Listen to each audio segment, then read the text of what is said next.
महदेवा गाउँपालिकामा डीपीआर को नाममा करोडौं रकम खर्च, डीपीआर बनाउँदै थन्क्याउँदै। सप्तरीको विभिन्न स्थानीय तहले डीपीआर बनाउँदै थन्क्याउँदै जाँदा वर्षेनी करोडौं रुपैयाँ खेर गइरहेका छन्। कमिसनको लोभमा प्रत्येक वर्ष कार्यान्वयनमा समेत नआउने नयाँ योजनाको डीपीआर तयार पार्ने गरेको आरोप स्थानीयको छ। यसै क्रममा जिल्लाको महदेवा गाउँपालिकाले आर्थिक वर्ष 2079-80 मा अति आवश्यकको नाममा 2,08,94,000 बराबरको रकम गाउँ सभाबाट विनियोजन विकासीय बजेटमा डीपीआर को नाममा बरहमलुट मचाउने नियत रहेको स्थानीयको आरोप छन्। आगामी मंसिर 4 गते हुने प्रदेश र संघीय निर्वाचनमा मत खरिद गर्नका लागि गाउँका अध्यक्ष सुनिल कुमार मण्डलले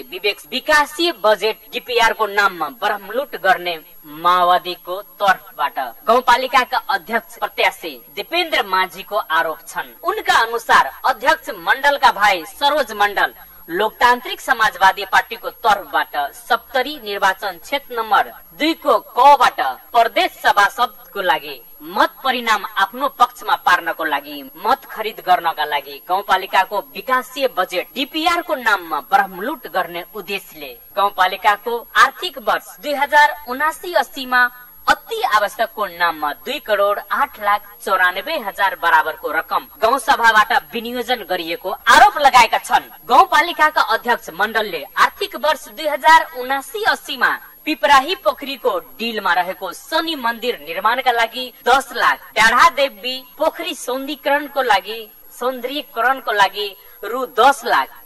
अंकुरी महादेव मन्दिर सौन्दर्यीकरणको लागि रु 11 लाख, रु 19 लाख, एक वर्षा थान व्यवस्थापनका लागि रु 10 लाख, महदेवा गाउँपालिकाको प्रशासनिक भवन निर्माणका लागि 19 लाख, दुर्गापुरको बद्री पण्डित घरदेखि भगवती मन्दिरसम्म आरसीसी ढलानको लागि रु 10 लाख,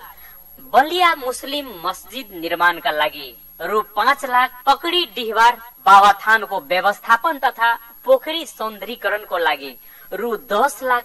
पकरी स्कुलको खेल मैदान व्यवस्थापनका लागि रु 10 लाख, भगवतपुरमा राम जानकी मन्दिर निर्माणका लागि पोखरी सौन्दर्यीकरणका लागि रु 5 लाख, मखन यादव घर नजिक जिता नदीमा पुल निर्माणका लागि रु 16 लाख, जिता नदीको मैना भलाटीमा जल विद्युत आयोजना निर्माणका लागि रु 30 लाख, गाउँपालिकाको विकासीय बजेट डीपीआर को नाममा बरहमलुट गर्ने उद्देश्यले गाउँपालिकाको आर्थिक वर्ष 2079-80 मा अति आवश्यकको नाममा रकम गाउँ सभाबाट विनियोजन गरिएको छ। कतिपय सम्भाव्यता अध्ययन विस्तृत परियोजना प्रतिवेदन डीपीआर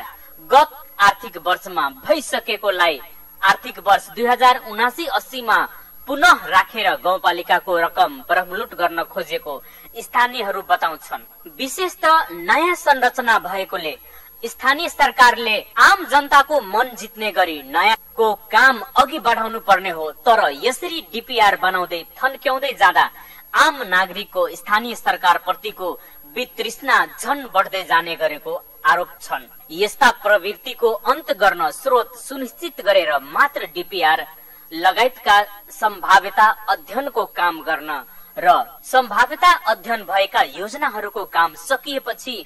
मात्र नयाँ कामको डीपीआर र सम्भाव्यता अध्ययनको काम अघि बढाउन जरुरी रहेको माओवादी नेता माझी बताउँछन्। उनले डीपीआर र सम्भाव्यता अध्ययनकै नाममा वर्षेनी सप्तरीका पालिकाहरूले करोडौं रुपैयाँ खेर गइरहेको बताएका छन्।